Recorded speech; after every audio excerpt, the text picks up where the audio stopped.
Well, hello everyone. It's Anne Hoggett here at Lizard Island Research Station. I want to give you an update on what's been happening up here on the island in the first 6 months of 2022. Firstly, you will have heard about the massive coral bleaching that has affected the Great Barrier Reef again this year. Well, Lizard Island was part of that. We had excessively warm water that extended through the early part of summer and even up into March. And we didn't have all the rain that everybody else was getting further south. So those high temperatures and clear skies caused the corals to bleach here, and it was actually looking pretty bad. But just by dumb luck, really, the weather changed just before the corals would have started to turn up their toes and begin to die en masse. And that weather, that dropped the temperatures low enough that the corals have been able to recover, and they're all looking pretty good again now. And of course, they have recovered really well in some places since the massive disasters that we had here between 2014 and 2017. Not everywhere yet, but this shows the resilience of the coral reefs to be able to bounce back so quickly after what was really pretty shocking disaster.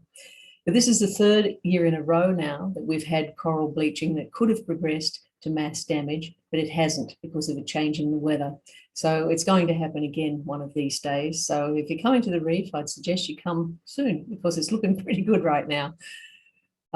Secondly, I'd like to tell you that we're getting back to normal after the COVID closures. We had a pretty rough time in 2020. We were closed for 5 months. And when we reopened, we were operating at 25 to 35%, which is not very good for a place like this with such great facilities.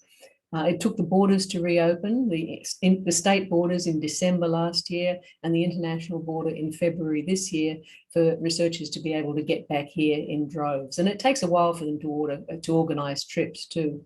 So we had our first international visitors in April, and since then we've had 2 other groups of international visitors. And because of the state borders are now open, there's plenty of interstate people coming here too. So as of July, we're going to be operating at completely normal capacity again, which is just wonderful to see. I'd like to thank too the donors who support all the things that we do here. You have supported our infrastructure and all the things that we need, the things that we need to buy. But more importantly, as time goes on, you're supporting some of the research that is done here. And that is really important work. We have a burgeoning fellowships and grants program, and we have a new program for grants called Critical Grants, which now we've awarded 2 of those, thanks to the generosity of donors. And these are producing really fantastic work, which you can read about in our 2021 newsletter or report that has just come out, and the quarterly report for winter this year, which Kate Haywood is about to put out too. So thank you again, and we'll see you another time. Bye.